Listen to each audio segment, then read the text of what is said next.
You know, I remember I used to do this as a child a lot, and I know a lot of us used to. If we knew like a package was coming in the mail, we'd sit outside and we'd wait because the excitement and the anticipation was like overwhelming.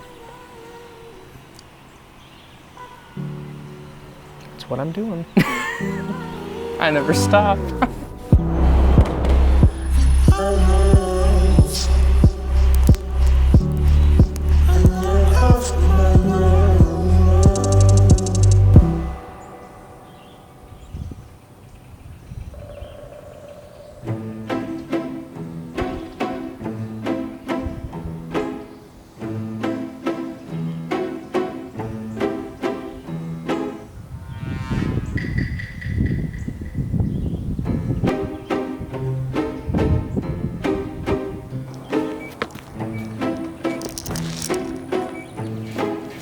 What's up, man? Not much. How you doing? Well, you know me.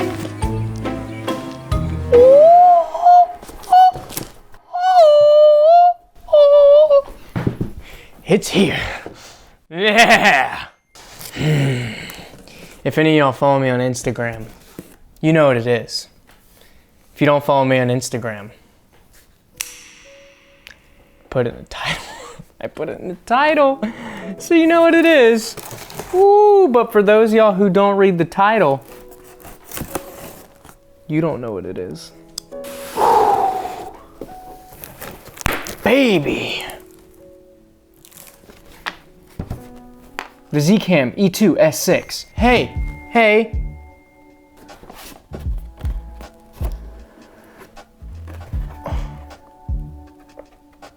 Okay.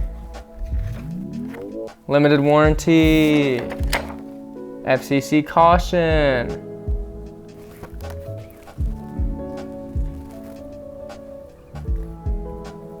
Manual. All right, so we have, what are all these cords? D-tap to DC, is that what this is? Oh no, D-tap to the double pin power outlet. Okay, so we have two different power outlets. We have the Wi-Fi. We'll be able to plug our phone in and have it connect to Wi-Fi and be able to use our phone as a monitor until you can get the Atomos. Oh, baby, I love the way. So, it's all metal. This thing is solid, but this thing feels like you hit it with a baseball bat and you dent the bat before you broke this. Okay, so a little bit about the camera. I wrote everything down. Let's go ahead and start off the back. Some of the specs. It can shoot 6K at up to 60 frames. It can shoot 4K up to 100 frames. It's got 14 stops of dynamic range. Ooh. It's got the ability to do Z-RAW. The sensor is a super 35mm, so don't let that turn you off though, because even though it's not a full frame sensor, it's a cinema camera. For example, I'm using the Sony a7 III, which is a full frame sensor. Even though I'm going down to a super 35mm, this is also giving me crazy better quality than my Sony a7 III is giving me. Next, it is a EF mount, so that is it's like native to Canon lenses and stuff. However, there are tons of adapters, which we'll get into, Viltrox, to let me use my Sony glass. It has 10-bit color depth, so basically, if it's 10-bit, the color depth is basically how well it's going to color the picture out of the camera, how many colors it's going to capture, basically how well it's going to capture the color, maintain its natural color, everything of the sort. So 10-bit by itself, when you get an Atomos, 12-bit. It has a dual native ISO at 400 and 1250. That basically means this is where the camera is going to perform best in its ISO. So at 400, you'll be getting more detail out of the highlights. At 1250, you'll be getting more detail out of the shadows. So for example, if it's really dark and you're shooting at 800 ISO, might as well just bump it to 1250 because it'll look better. Let's go ahead and get to the ports and everything on the camera. So let's go to storage. Storage is what nobody really likes. It's CFast. Now, CFast, everybody knows it's expensive, as although that is the most reliable off of this unit, it's also going to be what is it, $2 per gigabyte almost? It's gonna cost you a lot, and this is using up a ton of memory because you can shoot in ProRes, 6K, we'll get to it. There is an HDMI port so that you can plug it directly into a monitor. You have 2 power slots, so basically you can power the camera from the bottom one, go to the top, and you can basically relay the power through the camera into a monitor. You have a Wi-Fi signal so that you can plug your Wi-Fi antenna into it. You have an Ethernet cable. You have USB-C so you can record to external SSD through USB-C. Mini XLR port basically for all your audio needs. 2 control slots, and then battery.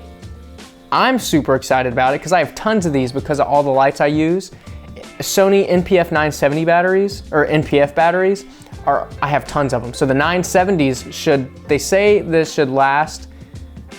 camera should last almost 3 hours with the NPF 970. I could be wrong, but now I'll make a different video going into the codecs, because when it goes to codecs, what you can film within that specific codec, there's a ton. But basically, internally you can do ZRAW, ProRes, and H.265, H.264. With the Atomos, you can do ProRes 422HQ, ProRes Proxy, all these, and then ProRes RAW, all with the Atomos. So I'll wait till I get the Atomos and then I'll make a whole video on what all it can do. But I'm ready to put this thing together. As you can see, I already have a cage, I already have a handle, I already have a SSD holder.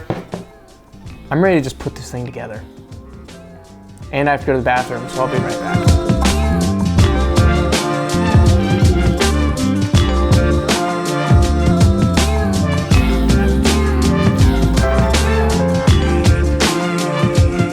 So we got it all rigged up, and holy beast. Oh, I forgot, I was gonna show you what it looks like. So this is how the Sony looks, 4K, 24 frames, highest possible quality on the Sony. And this is the footage off the Zcam. I need to clean up my area. But this is how it differs. I'm shooting, the Sony was shooting in 4K. This is shooting in 6K, downgrading it to 4K just so we can see really how much improvement I'll have out of the footage. With all that being said, here are the 2 qualities right next to each other. You might not be able to tell a big difference. We're gonna actually take it out for, I don't know what video. Pretty soon, I'm gonna take both these cameras out and do a comparison, as in really testing the dynamic range, the resolutions, the frames, so we can see what the difference, like if you can really see a quality difference. Other than that, thanks for watching.